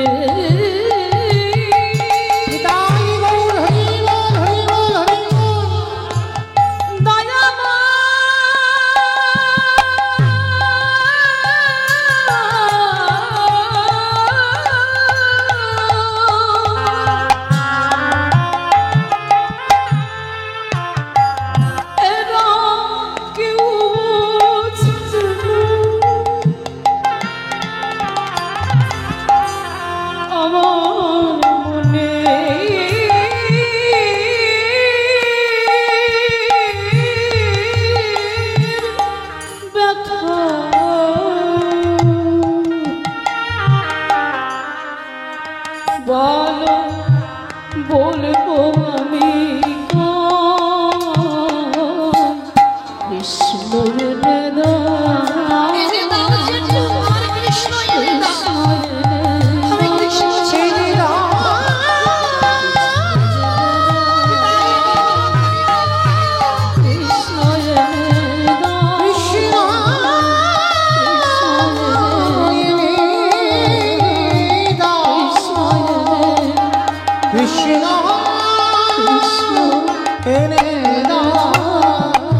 সেই তোরে কৃষ্ণ নামে পাগলামি, সেই কৃষ্ণ এনে দাও, কৃষ্ণ এনে দাও। গুরুদেব বলদেব আচার্য সংবাদ পেয়েছে শিষ্য এক সপ্তাহ কিছু খাইনি, ঘুমাইনি। বলদেব আচার্য ছুটে এসেছে, রঘুনাথ শুনলাম তুমি নাকি খাওয়া দাওয়া সব বন্ধ করেছো। হ্যাঁ, কেন তুমি খাওয়া দাওয়া বন্ধ করে দিয়েছো? শোনো রঘুনাথ, কৃষ্ণ বলে কাঁদলে তুমি কৃষ্ণ পাবে না। সেই কৃষ্ণ নবদ্বীপের মাটিতে গৌর হয়ে এসেছে। তুমি গৌর বলে কাঁদো, আর গৌরকে দর্শন করলে তোমার কৃষ্ণ দর্শন হয়ে যাবে। গুরুদেব, গুরুদেব, আমি গৌর বলে কাঁদলে আমার কৃষ্ণ দর্শন হয়ে যাবে, তাহলে আছে কোথায় গৌর? তাহলে কেন নবদ্বীপের মাটিতে? জ্যাঠামশাই আর বাবা দুজনে রঘুনাথকে নিয়ে গেল। আর ঠিক ভোরের বেলা নবদ্বীপের মাটিতে নবদ্বীপের মানুষরা তারা সবাই হরিনামে মেতে আছে। আর সেই হরিনামে এমন পাগল, আর সেই দিনে রঘুনাথ আর হিরণ্য দাস আর গোবর্ধন দাস গিয়ে দাঁড়িয়েছে। ভজ গৌরাঙ্গ কহ গৌরাঙ্গ। সবাই বলতে হবে, সবাই দেখে হাত দুটো তোলো, সবাই একসঙ্গে ভজ গৌরাঙ্গ কহ গৌরাঙ্গ।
রঘুনাথ দাস ছুটে গিয়ে দেখছে কি সবাই এমন করে কাঁদছে কেন?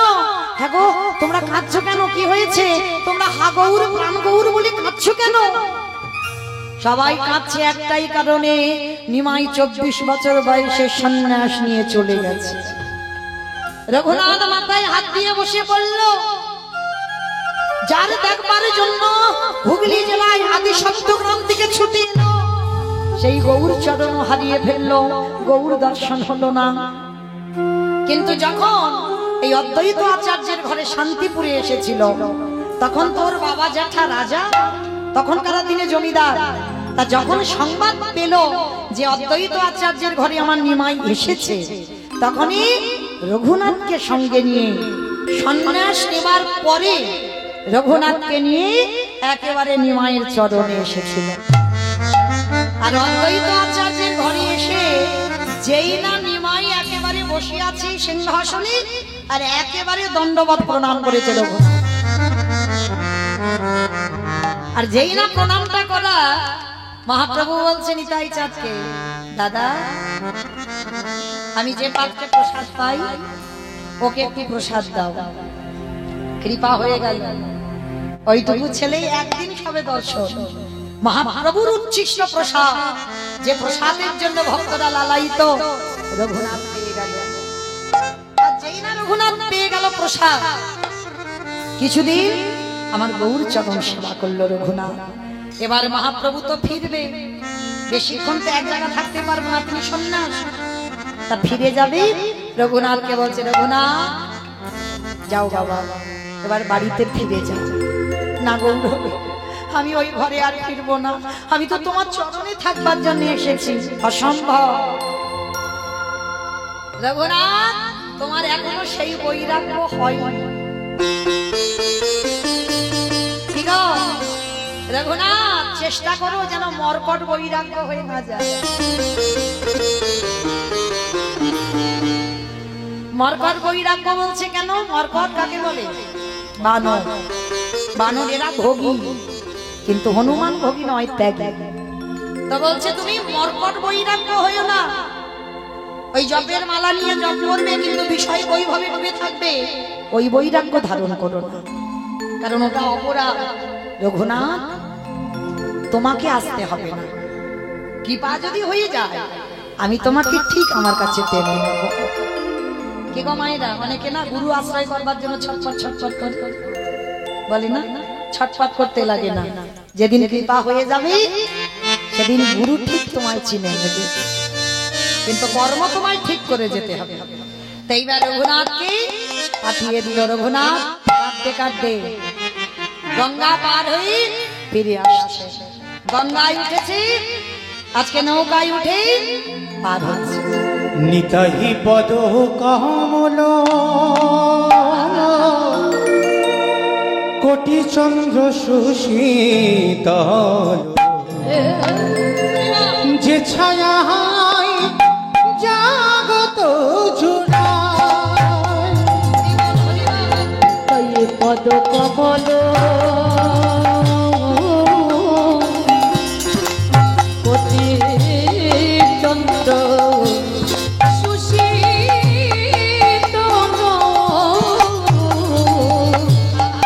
যে ছায়ায় জোড়ায়, নিতাই বিনের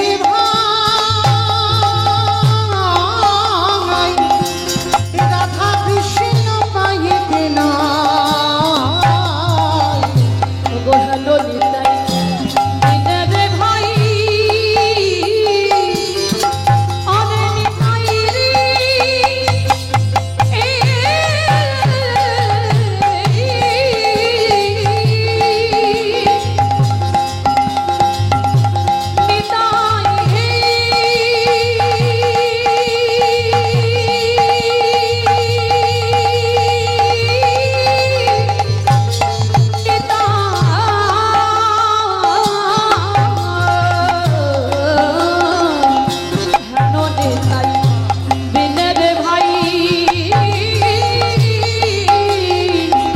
রাধা কৃষ্ণ পাইতে না, দৃঢ় করি ধরণী তাই পাই, দৃঢ় করি ধরণী তাই পাই, সে সম্বন্ধ নাহি যায়, বৃথাই জন্ম গেল তার, সেই পশু বড় দুরাচার। সেই সম্মান নাই না, বৃথা জন্ম গেল না, সেই পশু দুরাচার। অহংকারে মত্ত হইয়া নিতাই পাহাড় পাশবিয়া, অহংকারে মত্ত হইয়া নিতাই পাদ পশবিয়া, অসত্যেরে সত্য করি মানি, অসত্যের সত্য করি মারি। তাই রে কত কমল কর্তৃদণ্ড সুশীলন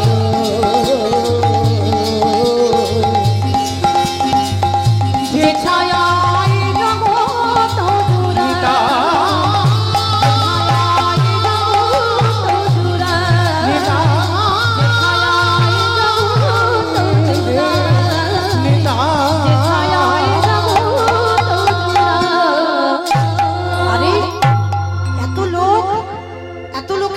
কোথা থেকে এলো?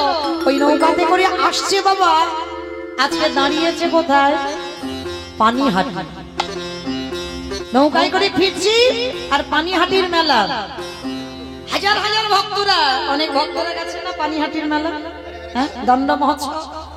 হ্যাঁ, এই দণ্ড মহোৎসব কেন হলো? দণ্ডটা কে দিয়েছিল? আমার নিতাই চাঁদ। কাকে দিয়েছিল? এই রঘুনাথকে। নৌকা পার হয়ে আসছে আর অনেক লোক, কত লোকজন দাঁড়িয়ে আছে। দেখি তো কি হয়েছে ওখানে। যেই না রঘুনাথ নৌকা থেকে নেমেছে, নিতাই চাঁদ সঙ্গে সঙ্গে বলে বলেন, আরে চোর চোর। রঘুনাথকে সবাই চোর চোর বলে মারতে যাচ্ছে। রঘুনাথ তো অবাক হয়ে গেছে, আমি কি চুরি করেছি? আমাকে সবাই এইভাবে ধরে নিয়ে যাচ্ছে কেন? নিতাই চাঁদ অনুমতি দিল, যাও ওই ছেলেটাকে ধরে আনো। রঘুনাথ এসে করজোর করে বলছে, আমি কি চুরি করেছি? আমাকে চোর চোর বলে সবাই মারতে আসছে, সবাই ধরে এরকম চাগিয়ে নিয়ে আসছে। হ্যাঁ, তুমি চুরি করেছ।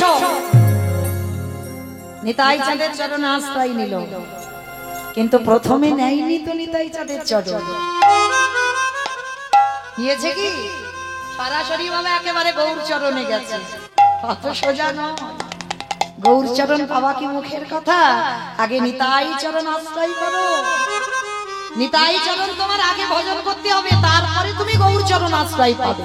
যেমন রাধা চরণ ভজন করলে তবে তোমার কৃষ্ণকে পাওয়া যাবে। আগে বিষয়কে ধরতে হবে, হরিবল তার আগে আশ্রয় করতে হবে, তবে বিষয়কে ধরা যাবে। তা নিতাই চাঁদ হলো আমাদের আশ্রয় তত্ত্ব। তা সরাসরি চলে গেছে আমার রঘুনাথ, আমার মহাপ্রভুর চরণে কৃপা হয়। চোর চোর বলছে কেন? বলে ও আমার এখান থেকে ডিঙিয়ে চলে গেছে আমার ভাইয়ের কাছে, ও আগে আমার কাছে আসেনি। এই জগতের সংসারের মাঝে যদি নিতাই চাঁদের ভজন করা, নিতাই চাঁদের ভজন করা,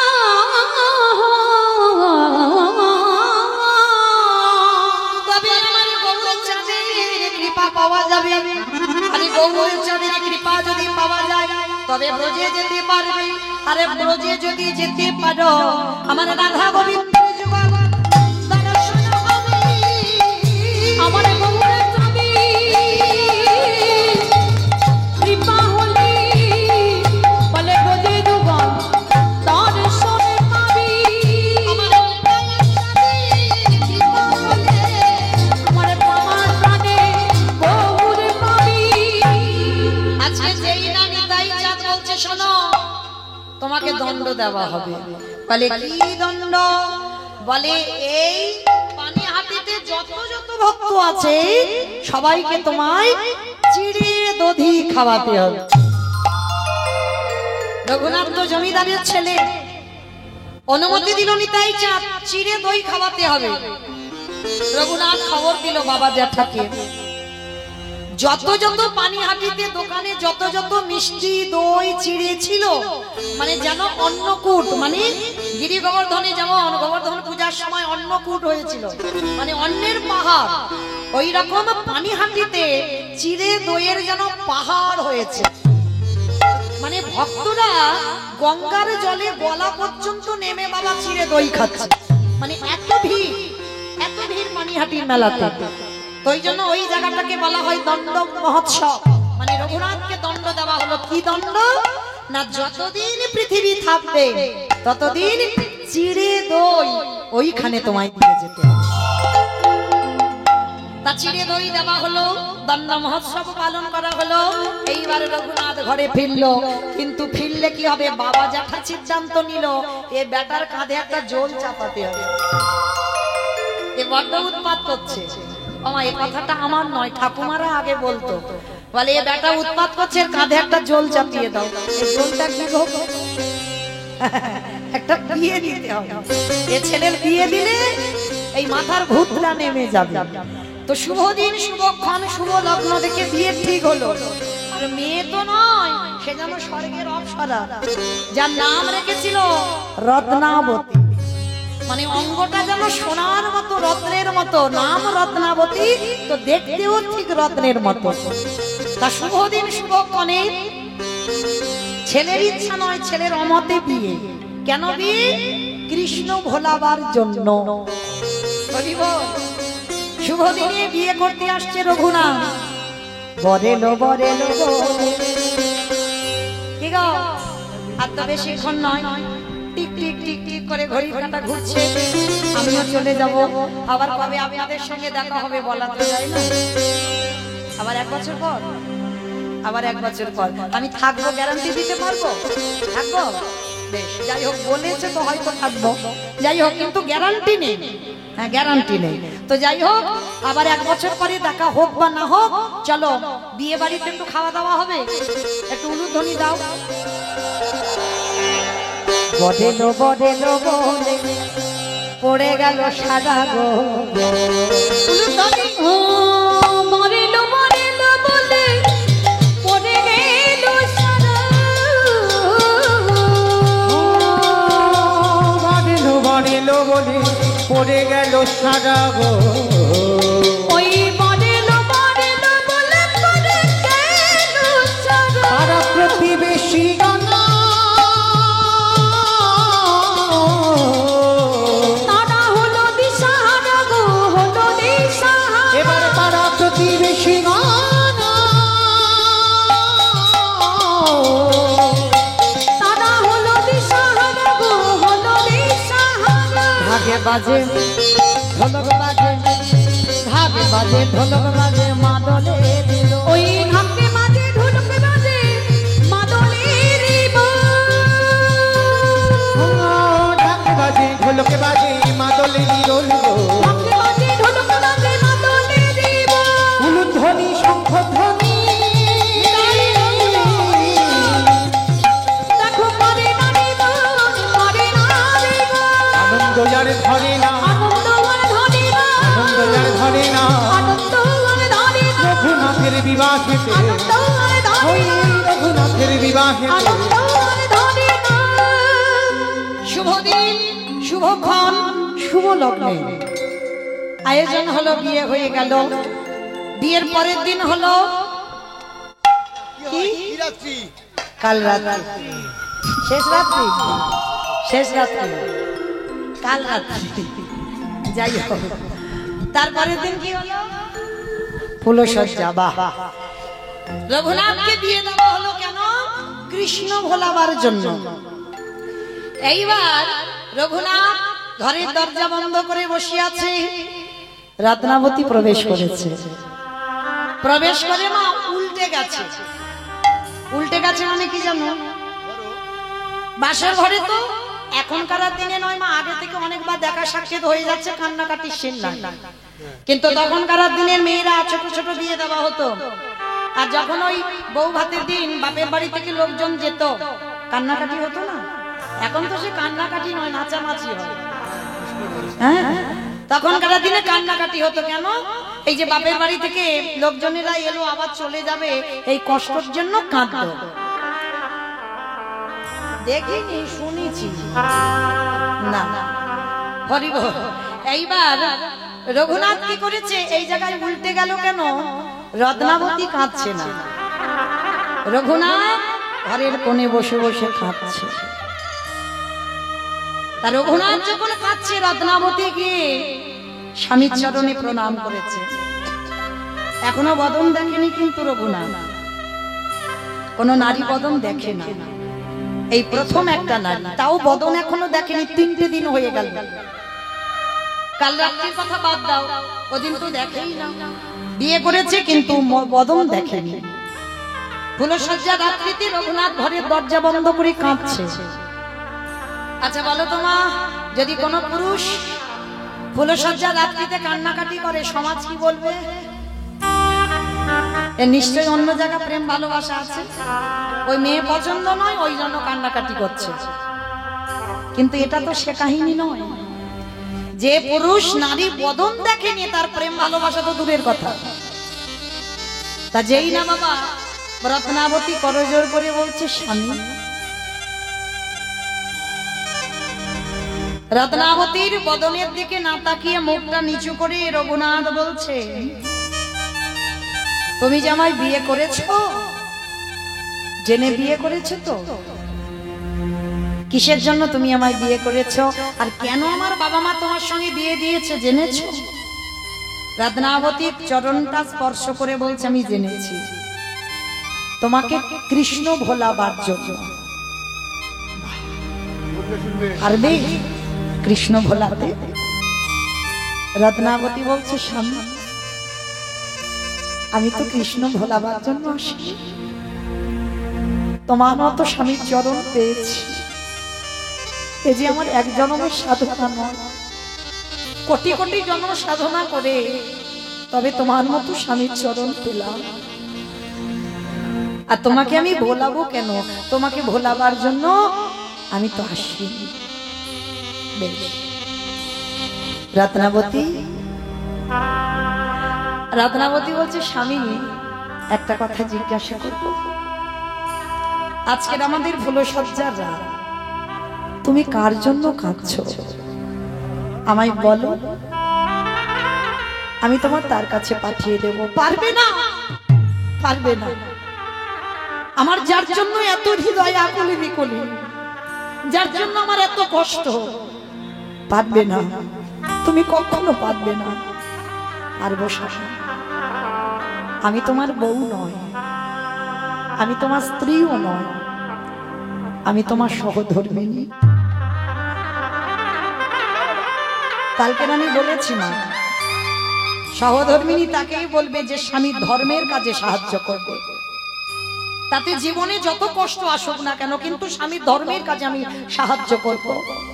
রত্নাবতী বলছে, আমি তোমার সহধর্মিণী, বলো তুমি কার জন্য কাঁদছো, কে তোমার এত কষ্ট দিয়েছে, আর কার জন্য তোমার জীবনে এত আকুলি বিকুলি, আর এত কাঁদছো তুমি কার জন্য, সে কে তুমি বলো।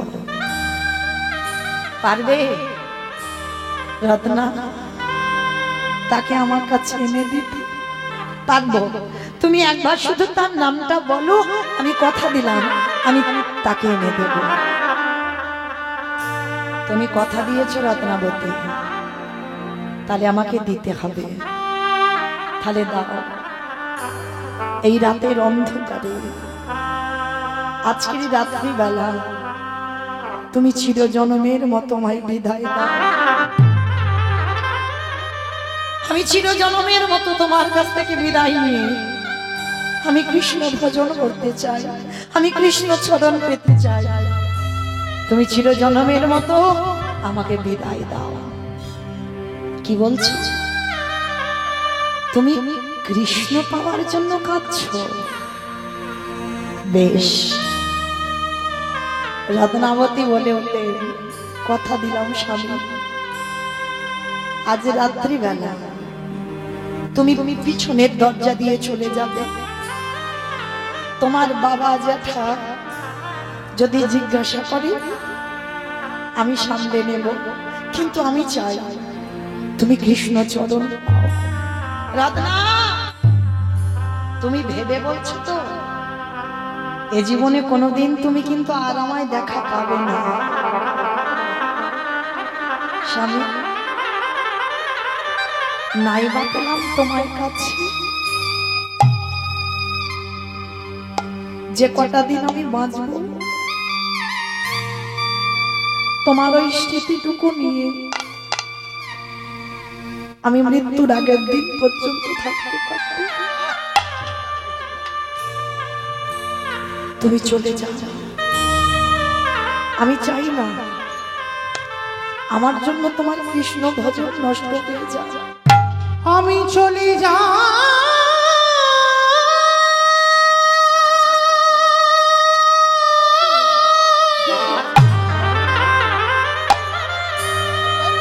আর কখনো এসো না। রত্নাবতী গো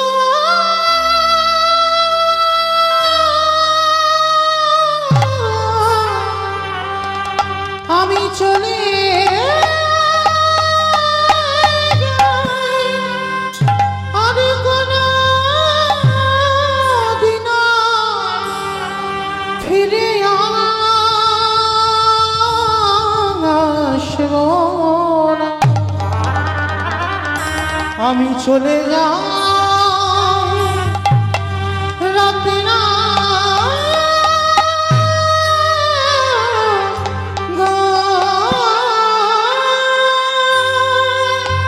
আমি সুখের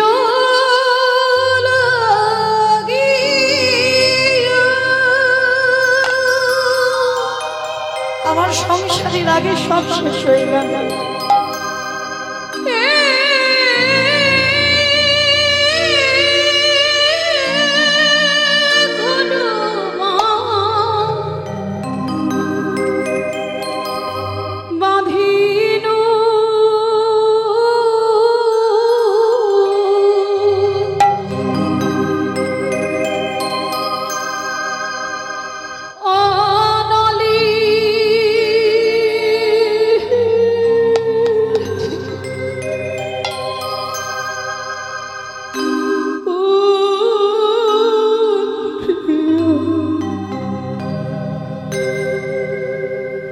গেল রে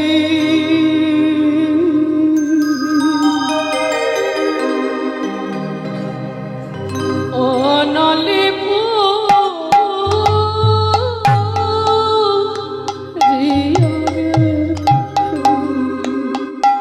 ফিরিয়ে দাও আমার সংসার, আমার সবকিছু তুমি কেড়ে নিয়েছো। ছেলে জনমের মতো রাতের অন্ধকারে স্বামীকে বিদায় দিচ্ছে। চলে যাও, আর কোনোদিন তুমি আমার মতো নারীর কাছে এসো না, আর কখনো তুমি আসবে না, কোনোদিন না। আমি সাগর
এই অভাগিনীর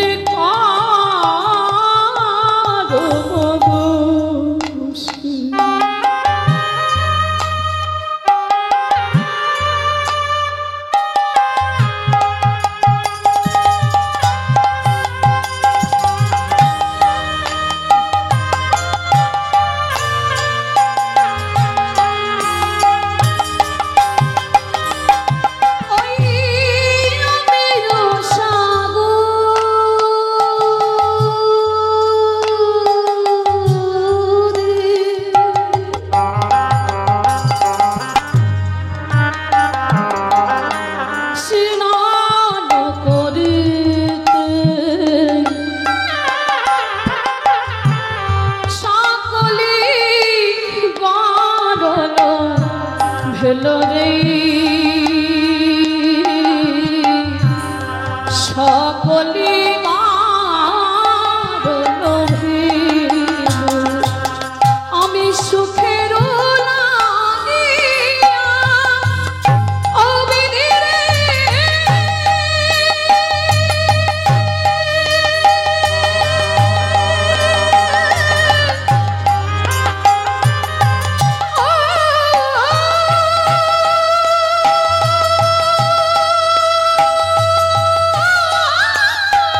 রাতের অন্ধকারে চিরজনমের মতো ঘর থেকে বের করে দিল স্বামীকে। বাবা মা জ্যাঠাকেও জানতে পারলো না। এত বড় ত্যাগ, সারা জীবনটা একা কাটাবে, কিন্তু আমার স্বামী যেন কৃষ্ণ চরণ পায়। চলে গেল রঘুনাথ। কোথায়? জগন্নাথ ধাম, পুরী ধাম। জগন্নাথ ধামে গিয়ে বাবা যখন দাঁড়ালো, বাবা যেটা খবর পেয়েছিল এখান থেকে দান পাঠাতো, রঘুনাথ পুরী ধামে থেকে ভক্তদের অন্নদান, বস্ত্রদান, অর্থদান করত। একদিন মহাপ্রভু স্বরূপ দামোদরকে ডেকে বলছে, স্বরূপ তুমি রঘুনাথকে গিয়ে বলে দিও এগুলো আমার পছন্দ নয়। দান যারা দেবেন, অনেক অনেক ভক্তরা আছে দেখবেন স্টেজের উপরে উঠে যারা গরিব দুঃখী মানুষ তাদেরকে নাম ধরে ডেকে ডেকে কম্বল দান করে, বস্ত্র দান করে, অর্থ দান করে। বিবেককে প্রশ্ন করে বলেন তো এগুলো কি ঠিক হয়? অপমান করা হয়, সমাজকে দেখিয়ে দেওয়া হয় আমি ধনী আর যাকে দিচ্ছি সে বড় কাঙাল। দান যারা করবে, ডান হাত যদি দান করে না, বাম হাত বুঝতে পারবে না, জানতে পারবে না। দান করবে নিরজনে, দান করবে চুরি করে, সমাজে জানিয়ে জানিয়ে দেয়।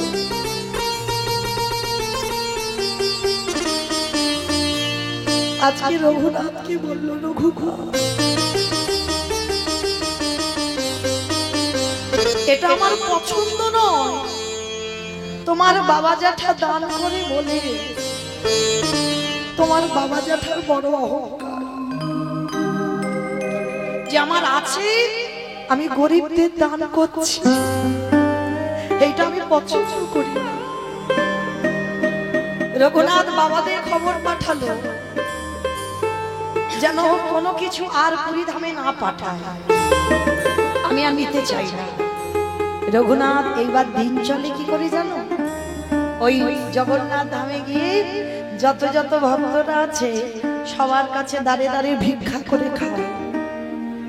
এই জায়গাটা মা আর 5 মিনিট পরে বিদায় নেব। রঘুনাথের জীবনের শেষটা দেখে, দাঁড়িয়ে দাঁড়িয়ে ভিক্ষা করে, আর সেই ভিক্ষা করে করে প্রসাদ পায়। মহাপ্রভু আবার স্বরূপ দামোদরকে খবর দিল, স্বরূপ তুমি গিয়ে রঘুনাথকে বলো এটাও আমি পছন্দ করি না। রঘুনাথ যে ভিক্ষা করে করে খাবে এটাও আমি পছন্দ করি না। তাহলে কি করবে? রঘুনাথ মহাপ্রভুর আদেশ মতো যারা পুরী ধামে গেছেন, আনন্দ বাজার দেখেছেন? আনন্দ বাজার যেখানে জগন্নাথের প্রসাদ বিক্রি হয়, ওই আনন্দ বাজারে বসে থাকে। আর যেগুলো উচ্ছিষ্ট হয়, যেগুলো বেশি হয়, রঘুনাথ বসে থাকে ভিখারির মতো।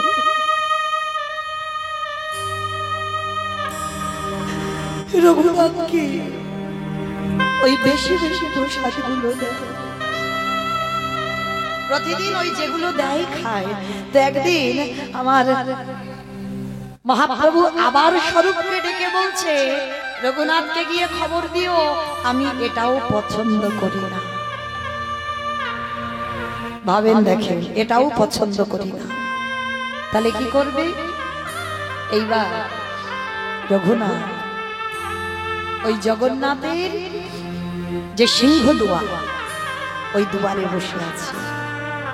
কিন্তু বাবা কৃষ্ণ ভজন করবার জন্য এই প্রাণটা তো বাঁচিয়ে রাখতে হবে, কিছু তো খেতে হবে। রঘুনাথ কি খাচ্ছে জানো? জগন্নাথের যে রান্নাঘর আছে, রান্নাঘরের যে নালাগুলো আছে, ওই নালা দিয়ে জগন্নাথের পচা গলা প্রসাদগুলো ভেসে যায়। রঘুনাথ খিদে জ্বালায় ওই পচা গলা অন্ন তুলে নিয়ে সাতবার ধৌত করে বলছে, প্রভু আমার যে বড় খিদে পেয়েছে, আমি যে আর বাঁচবো না, একটু তো মুখে দিতে হবে। ওই সাতবার ধৌত করে গলা পচা প্রসাদ পান্তা ভাত সাতবার ধুতে ধুতে সে অর্ধেক চলে গেছে, কোন রকমে একটু আছে, তা আবার লবণ নেই, লবণ ছাড়া সবে এক গ্রাস মুখে দিতে যাবে। মহাপ্রভু পিছন থেকে এসে হাতটা ধরেছে, রঘুনাথ একলা প্রসাদ পাবি?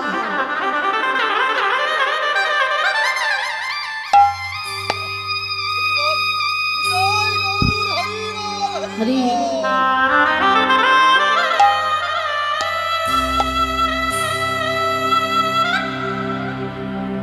আমায় একটু দে না গো হরি, এ পচা গলা প্রসাদ এটা কি করে দিতে পারি? এতে লবণ নেই, পচা গলা। মহাপ্রভু বলছে, প্রসাদ কোনদিন পচে? প্রসাদ কোনদিন গলে যায়? প্রসাদ প্রসাদই হয়, প্রসাদ কোনদিন খারাপ হয়?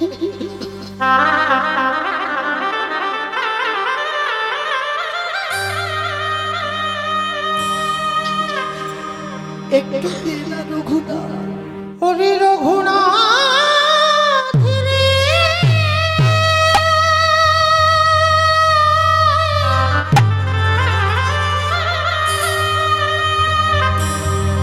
তুই তো জানিস না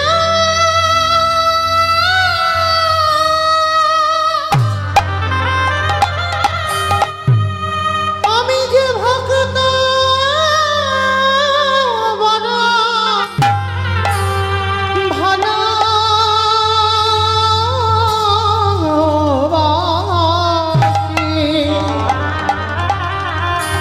তাই তো যুগে যুগে ভক্তির কাছে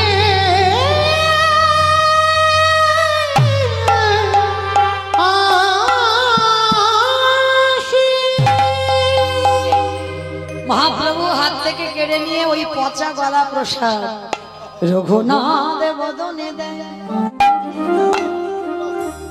আরে আমারে ভগবান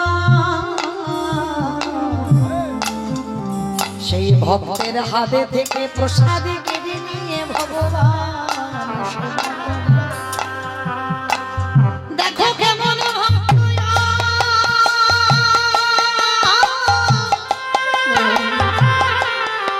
দেখো কেমন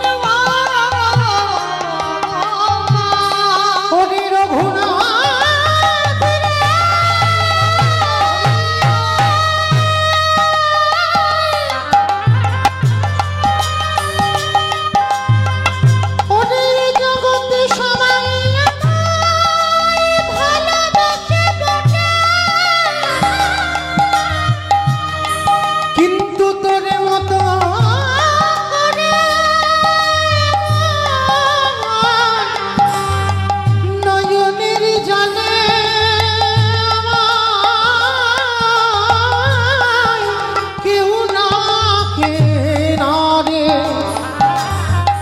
তাই তো আমি তোর প্রেমে বাঁধা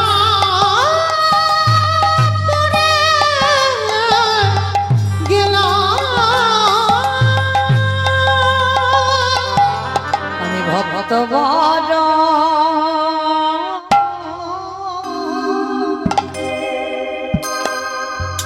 ভালো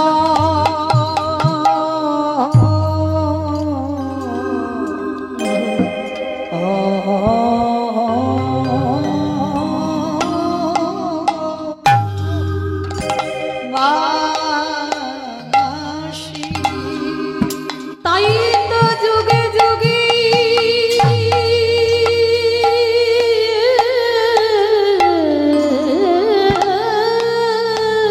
রাধে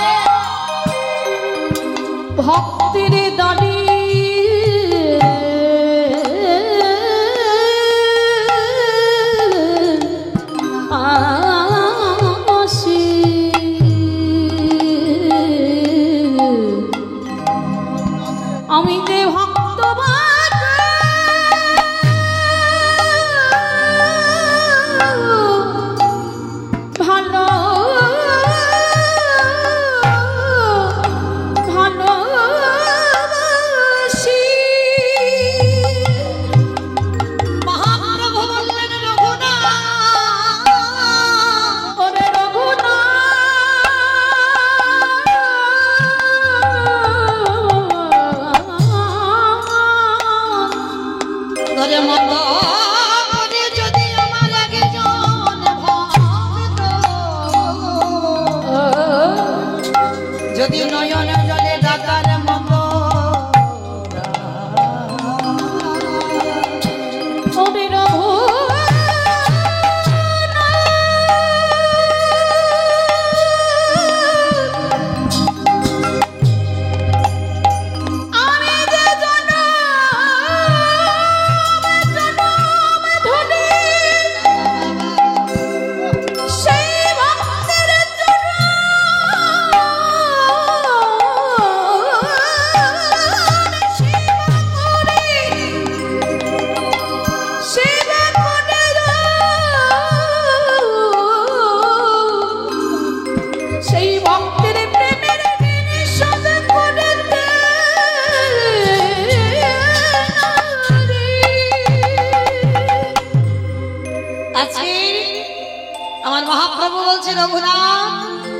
আজকে থেকে তুমি স্বরূপের চরণ আশ্রয় করবে কেন? স্বরূপের মধ্যে আমি রয়েছি, বলো তুমি আমার কাছে কি চাও? তাহলে গৌরহরি, আমার অনেক দিনের ইচ্ছা আমি একটু রাধা কুণ্ডে যাব। যেখান থেকে উৎপত্তি সেখানেই তো যেতে হবে। রাধা কুণ্ডে গিয়ে রঘুনাথ কঠিন ভজনে মাতল। নিয়ম সেবার মাস দামোদর ব্রতের মাসে সারাদিন পরিক্রমা করে এসে রাধা কুণ্ডের তীরে হৃদয়ে হাত চাপড় দিয়ে শুধু হা রাধে বলে কেঁদে বেড়ায়।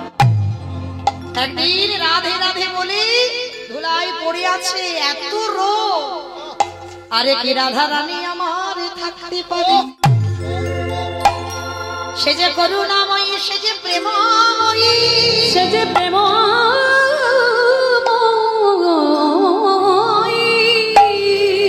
ভক্ত যদি একেবারে শ্রী রাধে রাধে বলে, আমার রাধা রানী কি আর থাকতে পারে? এক মায়ের রূপ ধারণ করে রঘুনাথ পড়িয়াছে নদীর পরে। রাধা রানী নিজের উড়ানটা নিয়ে রঘুনাথের মাথার কাছে গিয়ে আচ্ছাদন করে দাঁড়িয়ে আছে। তেমন কেমন ভক্ত,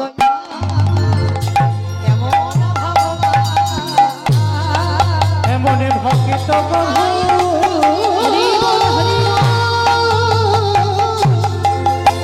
এমনে ভক্ত প্রভু দেখি নাই হে।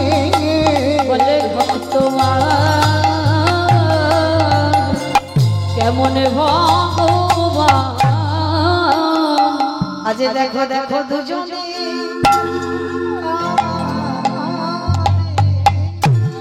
দেখো দুজনে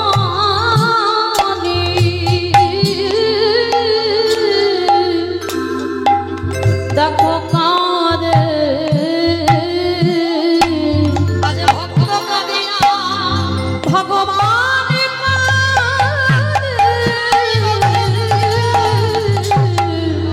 দেখো দুজনে কাঁদে। বলে কাঁদিবে না, বলে কাঁদবে না কেন?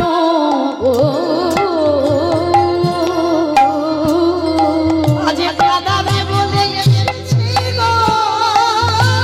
বলে কাঁদবি না বা কেন? বলে কাঁদাবে বলে এসেছি গো। বলে কাঁদবি না বা কেন? আজ রাধা রানী আমার আচ্ছাদন করে দাঁড়াইয়াছে। ওই রঘুনাথ যেই না ওই রোগ চলে গেছে তো গাটা ঠান্ডা মতো, উঠে দেখে না আমি ব্রজমা দাঁড়িয়ে আছি। রঘুনাথ কেঁদে বললেন,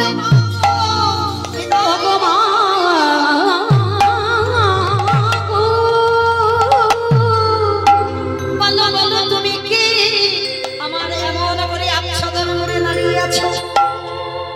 আমার প্রেমময়ী রাধা রানী মনে মনে বললেন, রঘুনাথ তোর বাবা জ্যাঠা আমার কাছে কত কেঁদে সেধে তোকে নিয়ে গেল তোর জমিদারি দেখভাল করবার জন্য, কিন্তু যে একবার আমার চরণের দাস তার বিষয়ে ভালো লাগে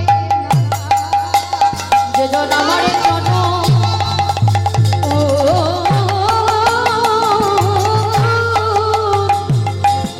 যে জন আমার চরণ আশ্রয় করে তার বিষয়ে বইব ভালো লাগে না।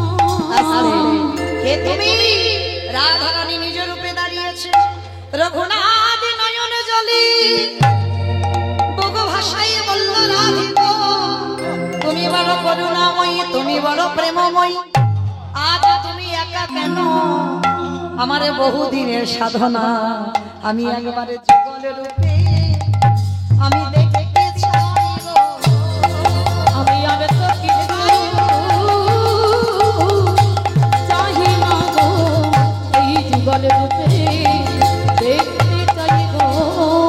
এইবার যেই না রঘুনাথের সামনে আমার রাধা গোবিন্দ যুগলে দাঁড়ালেন, ভক্তগণ সবাই মিলে যুগল দর্শন করলেন। মায়েরা ভালো থাকবেন, সুস্থ থাকবেন, সবাই আমার গৌর নিতাইয়ের চরণ ভজন করবেন, আমার রাধা গোবিন্দ চরণ ভজন করবেন।